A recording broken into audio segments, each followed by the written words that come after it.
Hello student, आप लोग कैसे हैं।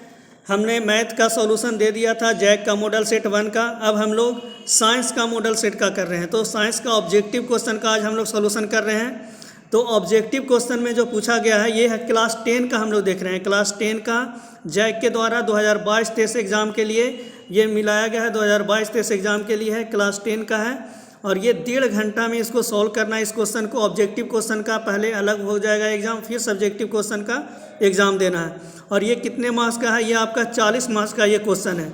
इसमें से टोटल 40 मार्क्स का है और प्रत्येक क्वेश्चन के लिए 1 अंक निर्धारित है और गलत उत्तर के लिए कोई अंक नहीं काटे जाएंगे। तो ये बहुत इंपॉर्टेंट है कि निगेटिव मार्किंग इसमें आपको नहीं है। इसलिए क्या कीजिएगा, आप लोग सारा क्वेश्चन को सॉल्व कीजिएगा।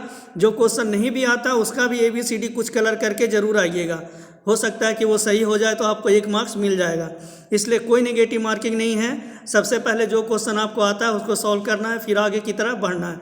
चलिए, कोई टाइम वेस्ट नहीं किए हुए हम लोग आगे क्वेश्चन को सॉल्व करते हैं। तो नेक्स्ट क्वेश्चन हम लोग यहाँ पे देख रहे हैं। चलिए, तो इसमें फर्स्ट क्वेश्चन है कि दाढ़ी बनाने के लिए किस दर्पण का उपयोग किया जाता है। तो हम लोग जानते हैं कि दाढ़ी बनाने के लिए जो है वो किस दर्पण का उपयोग किया जाता है। दाढ़ी बनाने के लिए तो हम लोग जानते हैं दाढ़ी बनाने के लिए जो है वो चलिए, तो दाढ़ी बनाने के लिए जो उपयोग किया जाता है वो दाढ़ी बनाने के लिए अवतल दर्पण का उपयोग किया जाता है।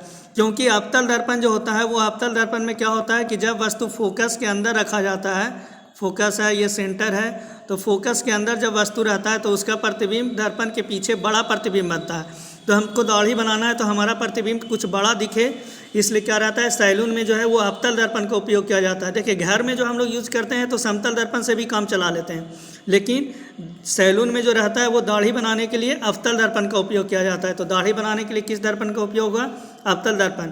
नेक्स्ट क्वेश्चन है आपका कि गोलीय दर्पण के फोकस दूरी और वक्रता त्रिज्या में क्या संबंध है।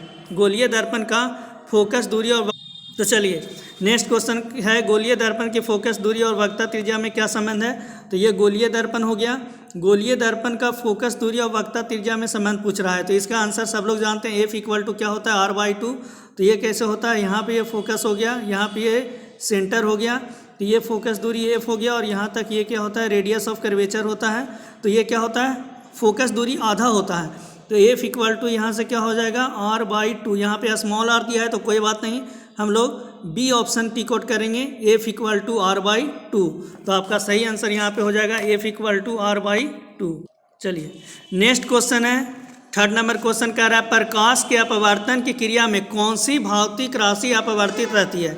अपवर्तन मतलब एक माध्यम से दूसरे माध्यम में जाता है। तो मान लो कि अगर तुम्हारा ये प्रकाश जो है वो हवा से पानी में जा रहा है, एक माध्यम से दूसरे माध्यम में जा रहा है। तो देखिए, हवा से पानी में जा रहा है तो उसका वेग तो परिवर्तित होगा, स्पीड उसका कम होगा, तरंगदैर्घ्य भी बदलता है। और लेकिन एक बात है आवृत्ति, आवृत्ति जो है वो फ्रीक्वेंसी, ये वेव चैप्टर में पढ़िएगा कि आवृत्ति क्या होता है। तो आवृत्ति जो है वो फ्रीक्वेंसी जो होता है 1/t होता है टाइम। तो वेव चैप्टर में ये चीज़ ज़्यादा है, तो यहाँ पे आवृत्ति क्या है वो नहीं बदलता है। तो आप लोग आवृत्ति याद रखिएगा कि प्रकाश के अपवर्तन की क्रिया में कौन सी भौतिक राशि अपवर्तित रहती है। तो इसका सही आंसर क्या होगा, आवृत्ति। आवृत्ति जो है वो अपरिवर्तित रहती है। नेक्स्ट क्वेश्चन कह रहा है क्वेश्चन नंबर 4, 1 मीटर फोकस दूरी। यहाँ पे क्या कह रहा है क्वेश्चन नंबर 4 में कि 1 मीटर फोकस दूरी वाले उत्तल लेंस की क्षमता क्या होगी। तो 1 मीटर फोकस दूरी वाले उत्तल लेंस की क्षमता क्या होगी, यह पूछा जा रहा है कि 1 मीटर फोकस दूरी वाले उत्तल लेंस की क्षमता क्या होगी। तो यहाँ पे हम लोग देख रहे हैं कि 1 मीटर फोकस दूरी वाले उत्तल लेंस हमको बनाना है। तो फोकस दूरी 1 मीटर दिया हुआ है।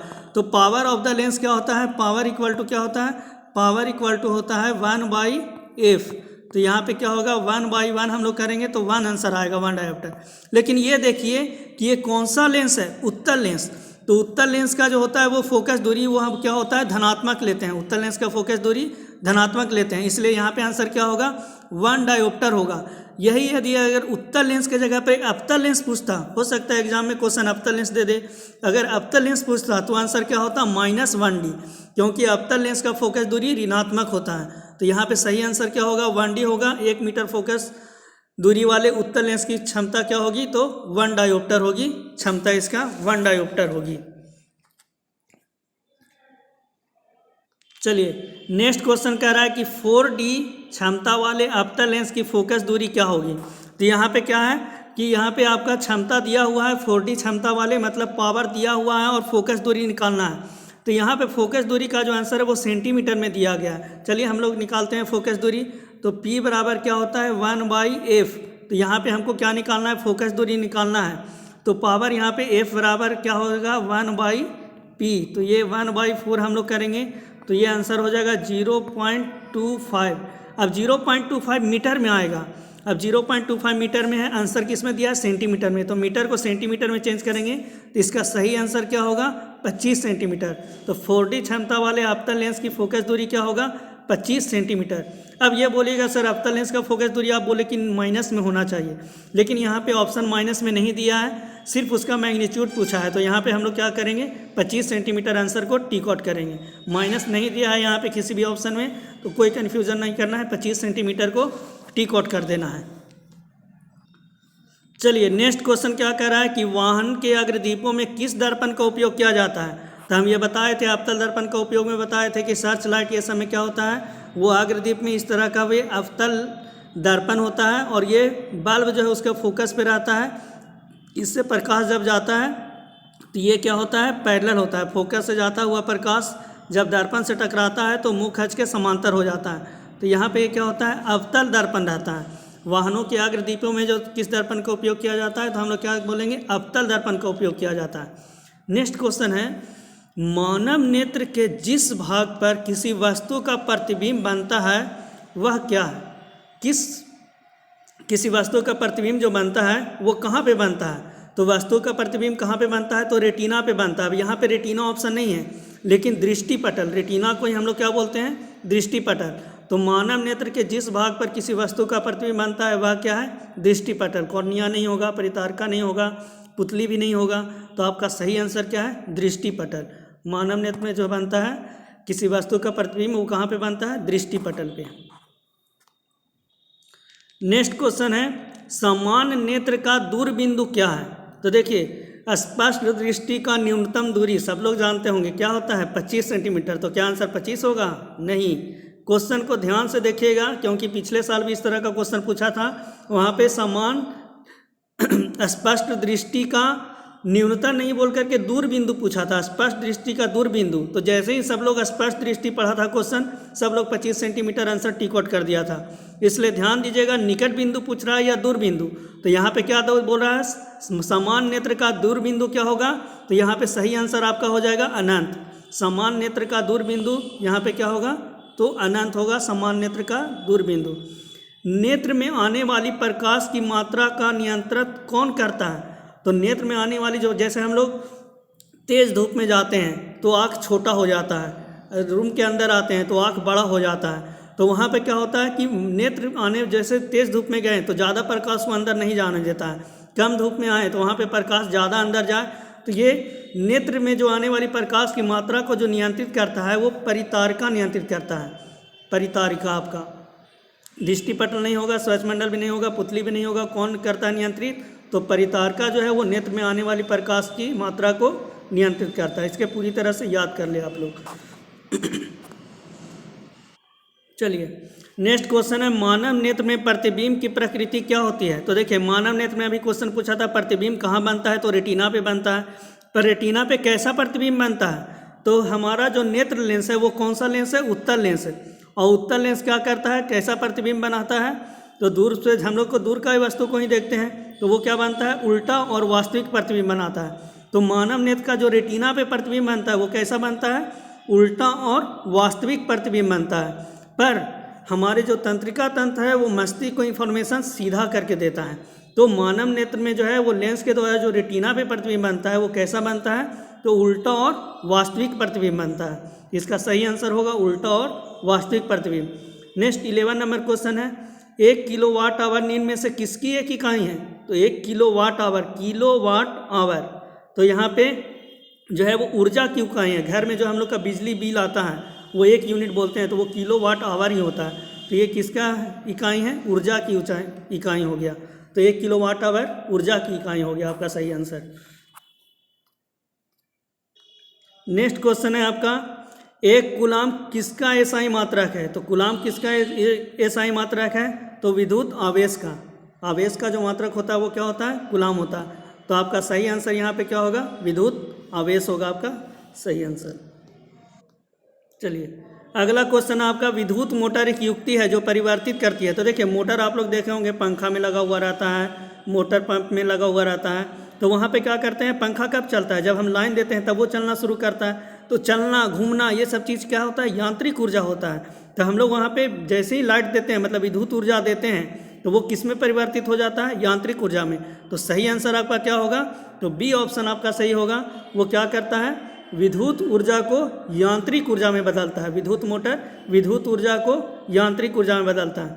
नेक्स्ट क्वेश्चन है, जल का विद्युत अपघटन किस प्रकार की अभिक्रिया है। तो विद्युत अपघटन मतलब जल का टूटना, जल ब्रेक होता है विद्युत अपघटन। तो यहाँ पे कौन सा टूट रहा है, तो ये वियोजन अभिक्रिया है। जल का टूटना कैसा अभिक्रिया है, तो ये आपका सही आंसर हो जाएगा, वियोजन अभिक्रिया है। जल का टूटना वियोजन अभिक्रिया है। चलिए नेक्स्ट क्वेश्चन कह रहा है Cu+H2 Cu+H2 बन रहा है। तो दिए गए अभिक्रिया में किस पदार्थ का उपचयन हो रहा है। तो उपचयन हो रहा है मतलब ऑक्सीडेशन हो रहा है। तो ऑक्सीडेशन किसको कहते हैं, ऑक्सीजन जिसमें अटैच हो जाता है, जिसमें ऑक्सीजन जुट जाता है उसी का ऑक्सीकरण होता है। तो यहाँ पर किस में ऑक्सीजन जुट रहा है, तो कॉपर से अलग होकर के हाइड्रोजन में H2 में जुट रहा है। तो यहाँ पे किस पदार्थ का उपचयन हुआ है, तो हम लोग बोलेंगे कि यहाँ पे जो है वो H2 का क्या हुआ है, उपचयन हुआ है। उपचयन किसका हुआ है, तो H2 का हुआ है। ऑक्सीजन जुटने की जो क्रिया होती है उसको हम लोग उपचयन बोलते हैं या ऑक्सीकरण बोलते हैं। तो H2 का यहाँ पे सही आंसर होगा आपका H2। चलिए नेक्स्ट क्वेश्चन क्या कह रहा है कि दिए गए चित्र में किस प्रकार की अभिक्रिया हो रही है। तो ये प्रैक्टिकल दिया हुआ है कि यहाँ पे बीकर है, बीकर में क्या किया है, प्रखनली में एक धागा से लटकाया हुआ क्या है, लोहे की कील। तो लोहे की कील को लटकाया गया है और विलयन जो है वो कौन सा है, कॉपर सल्फेट का विलयन है। तो कॉपर सल्फेट का विलयन में जब हम लोहे की कील को लटकाएंगे तो वो कौन सी अभिक्रिया होगा। तो यहाँ पे ये देखिए आपका कॉपर, ये लोहे की कील हो गया फेरस और कॉपर सल्फेट CuSO4, ये दोनों का रिएक्शन जब हम लिखें तो FeSO4 + Cu होता है। तो यहाँ पे क्या कर रहा है कि कॉपर को फेरस क्या हो गया, विस्थापित कर दिया। कॉपर यहाँ से हट गया और फेरस उसका जगह ले लिया। तो यहाँ पे कौन सा अभिक्रिया होगा, तो सही आंसर आपका होगा यहाँ पे विस्थापन अभिक्रिया। ये जो है वो विस्थापन अभिक्रिया का एग्जाम्पल दिया हुआ है, उदाहरण दिया हुआ है। तो चित्र में जो दिया गया है उदाहरण, ये अभिक्रिया है वो विस्थापन अभिक्रिया हो गया आपका। नेक्स्ट क्वेश्चन आपका, निम्नलिखित में से कौन प्राकृतिक सूचक का उदाहरण है। प्राकृतिक सूचक मतलब हम लोग जो ये एसिड और बेस, ठीक है, का जो हम लोग पहचान करते हैं उसके लिए किसका यूज़ करते हैं। तो यहाँ पे प्राकृतिक सूचक का जो उदाहरण है वो आपका है लिटमस पत्र। लिटमस पत्र जो है वो बताता है आपका कि एसिड है या फिर बेस है, ठीक है। तो लिटमस पत्र यहाँ पे क्या हो गया, प्राकृतिक सूचक का उदाहरण कौन हो गया, लिटमस पत्र। सही आंसर इसका होगा। नेक्स्ट क्वेश्चन है, कह रहा है किसी विलयन का pH मान 10 है तो वह निम्नलिखित में से क्या होगा। तो pH मान 10 है, 7 से क्या है, ज़्यादा है। तो 7 से ज़्यादा है तो वो कौन सा होगा आपका, तो 7 से ज़्यादा जो रहता है वो कौन रहता है, क्षार। अम्ल का जो होता है वो क्या रहता है, 7 से कम रहता है, ठीक है। और उदासीन जो रहता है, उदासीन उसका क्या रहता है, 7 के बराबर रहता है। और क्षार का क्या रहता है, 7 से ज़्यादा रहता है। तो 7 से ज़्यादा है आपका क्षारता, तो pH मान 10 से ज़्यादा है तो वो कौन सा हो जाएगा आपका, क्षार हो जाएगा। अगर क्वेश्चन में रहता 7 से कम है, ये pH मान 10 है तो 10 है तो ये 7 से ज़्यादा है तो आपका क्षार हो गया। अगर पूछता 7 से कम कुछ वैल्यू देता, 4 है 5 है, तो वो क्या हम लोग आंसर करते हैं, हम लोग आंसर करते हैं यहाँ पे। अगर 7 के बराबर होगा तो क्या आंसर देंगे, उदासीन। तो इस पर 3 क्वेश्चन आपका बनता है। तो तीनों क्वेश्चन आपका ये क्लियर हो गया यहाँ पे। नेक्स्ट क्वेश्चन है, इसमें देखिए एक चित्र दिया गया। इस चित्र में क्या है, कुछ लिक्विड गिर रहा है और उसके हाथ को छेद कर दे रहा है। तो हाथ को भी छेद कर दे रहा है यहाँ पे, मतलब बहुत खतरनाक वो है एसिड जो है या फिर जो चीज़ है वो बहुत खतरनाक लिक्विड है। तो यहाँ पे ये बता रहा है ऑप्शन में कि सही आंसर आपका यहाँ पर होगा डी, सांद्र अम्ल या क्षार वाले बर्तन का चेतावनी है। वो क्या है, बहुत ही स्ट्रॉन्ग एसिड है, वो वाला बर्तन उसमें है, उसमें से एसिड निकल सकता है, हाथ को जला सकता है या गला सकता है। इसलिए सावधानी से उसका यूज करना है, जो हम लोग लैब में यूज़ करते हैं। इसका जो सही आंसर आपका होगा क्या होगा, डी, सांद्र अम्ल या क्षार वाले बर्तन की चेतावनी चिन्ह है ये आपका। सांद्र अम्ल वाले या बर्तन की चेतावनी चिन्ह हो गया आपका। चलिए नेक्स्ट क्वेश्चन क्या कह रहा है, इमली में कौन सा अम्ल पाया जाता है। तो इमली में कौन सा अम्ल पाया जाता है, तो इसमें टार्टिक अम्ल पाया जाता है। इमली में जो है वो कौन सा अम्ल पाया जाता है, तो टार्टिक अम्ल। देखिए सिट्रिक अम्ल दो ऑप्शन यहाँ पे दे दिया गया, तो वो तो ऐसे भी नहीं है, लैक्टिक अम्ल भी नहीं होगा। तो सही आंसर इसमें क्या होगा, इमली में कौन सा अम्ल पाया जाता है, तो टार्टिक अम्ल।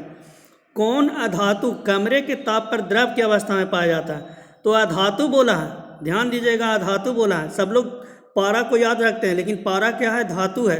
तो यहाँ पे अगर कौन धातु कमरे के ताप पर द्रव की अवस्था में पाया जाता है, तो आंसर पारा होता।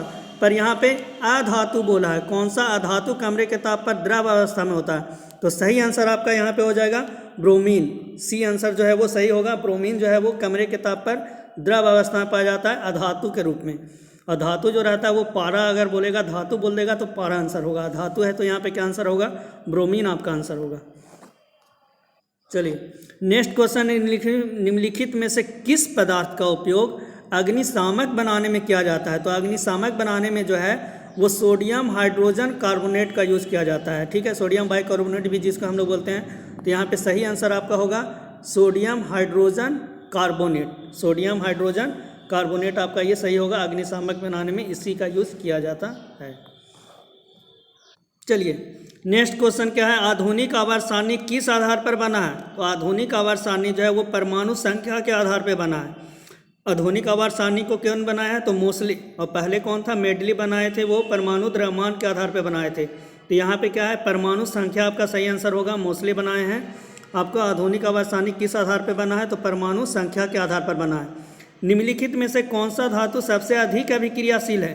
तो सबसे अधिक अभिक्रियाशील जो होगा यहाँ पे कौन सा धातु होगा, तो आपका पोटेशियम जो होगा वो सबसे ज़्यादा अभिक्रियाशील होगा। तो सही आंसर आपका क्या होगा, पोटेशियम होगा। अभिक्रियाशील सीरीज है वो बुक में दिया हुआ, उसको आप लोग याद कर लीजिएगा। पोटेशियम, सोडियम, क्लोरीन, ये सब इस तरह से दिया हुआ है, उसको याद रखिएगा उस सीरीज़ को, उससे बहुत क्वेश्चन पूछता है। तो सीरीज़ को सब लोग याद रख लीजिएगा। तो यहाँ पे सबसे अधिक अभिक्रियाशील कौन हो गया, पोटेशियम आपका सही आंसर हो गया। नेक्स्ट क्वेश्चन है, पृथ्वी के भूप्रपटि में प्राकृतिक रूप से पाए जाने वाले तत्व या यौगिक क्या है। तो पृथ्वी के भूप्रपटि पर प्राकृतिक रूप से, मतलब अपने आप नेचुरल ही वो चीज़ पता मिल जाता है हम लोग, तो वो क्या होता है, खनिज। खनिज जो है वो प्राकृतिक रूप से हम लोग को मिल जाता है। तो सही आंसर यहाँ पे होगा, क्या होगा, खनिज होगा। नेक्स्ट 26 नंबर क्वेश्चन है, प्रोपेनॉल में कौन से अभिक्रियाशील समूह मौजूद है। तो प्रोपेनॉल है, प्रोपेनॉल है यहाँ पे। तो प्रोपेनॉल में कौन होगा, एल्कोहल। यहाँ पे अभिक्रियाशील समूह जो होगा क्या होगा, एल्कोहल होगा। यदि आंसर क्वेश्चन रहता प्रोपेनॉन, प्रोपेनॉल नहीं प्रोपेनॉन न रहता लास्ट में, तो कीटोन हो जाता। लेकिन प्रोपेनॉल है यहाँ पे क्वेश्चन में, तो क्या होगा, एल्कोहल। अगर प्रोपेनॉन रहेगा तो फिर कीटोन हो जाएगा। तो प्रोपेनॉल में कौन सा अभिक्रियाशील समूह है, तो एल्कोहल आपका यहाँ पे सही आंसर होगा, एल्कोहल। नेक्स्ट क्वेश्चन है आपका कि प्रकाश संश्लेषण की अभिक्रिया में निम्नलिखित में से क्या नहीं होता है। तो प्रकाश संश्लेषण की अभिक्रिया जब हम लोग करते हैं तो इसमें से क्या नहीं होता है, तो जल का टूटना, जल टूटता है। ऑक्सीजन भी मुक्त होता है, पेड़ पौधे ऑक्सीजन हम लोग देते हैं जिसे हम लोग लेते हैं। कार्बन डाइऑक्साइड का मुक्त होना या कार्बन डाइऑक्साइड का उपयोग होना। तो कौन सा चीज़ नहीं होता, ये कार्बन डाइऑक्साइड का उपयोग करता है, तभी तो पेड़ पौधे हमारे लिए अच्छे हैं। हम लोग जो कार्बन डाइऑक्साइड छोड़ते हैं उसको वो ले करके और वो अपना भोजन बनाता है। तो कार्बन डाइऑक्साइड वो मुक्त नहीं करता, वो ऑक्सीजन मुक्त करता है। तो सही आंसर आपका क्या होगा, कार्बन डाइऑक्साइड का मुक्त करना। जो यहाँ पे जो आपका ऑप्शन दिया है ये क्या है, गलत होगा। निम्नलिखित से कौन क्या नहीं होता है, ये चीज़ ध्यान दीजिएगा, नहीं होता है पूछ रहा है। तो कार्बन डाइऑक्साइड का मुक्त होना ये नहीं होता है, तो ये सही आंसर आपका होगा। नेक्स्ट क्वेश्चन कर रहा है, फ्लोएम के खाद्य पदार्थों का, फ्लोएम से खाद्य पदार्थों का परिवहन पौधों में किस भाग में होता है। तो पौधे का हम लोग देखते हैं, तो पौधे में भोजन जो है वो कहाँ पे बनता है, तो पत्ती में बनता है। तो भोजन पत्ती में बनता है। तो क्या होता है कि वो तना ये सब तक हर जगह क्या होता है, भोजन। अब यहाँ से जड़ से वो जल लिया, तो यहाँ से भोजन भी तो पहुँचना चाहिए। तो भोजन जो है वो ऊपर भी जाता है और नीचे भी जाता है। तो ये क्या होगा, दोनों। और फ्लोएम के द्वारा खाद्य पदार्थों का परिवहन पौधे के किस दिशा में होता है, तो ऊपर और नीचे दोनों तरफ होता है। तो सही आंसर इसका आपका होगा ऊपर और नीचे दोनों की ओर।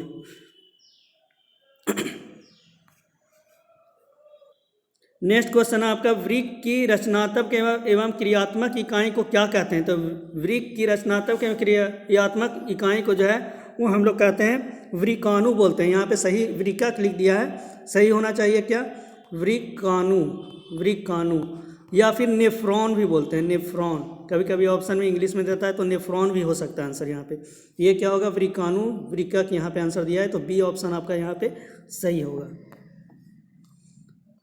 नेक्स्ट क्वेश्चन आपका, फल को पकाने के लिए कौन सा हार्मोन उत्तरदायी है? तो फल को पकाने के लिए एथिलीन, एसिटिलीन हम लोग बोलते हैं, एथिलीन का यूज किया जाता है फल को पकाने के लिए। तो सही आंसर आपका होगा एथिलीन की। फल को पकाने के लिए किसका उपयोग किया जाता है? तो एथिलीन का उपयोग किया जाता है।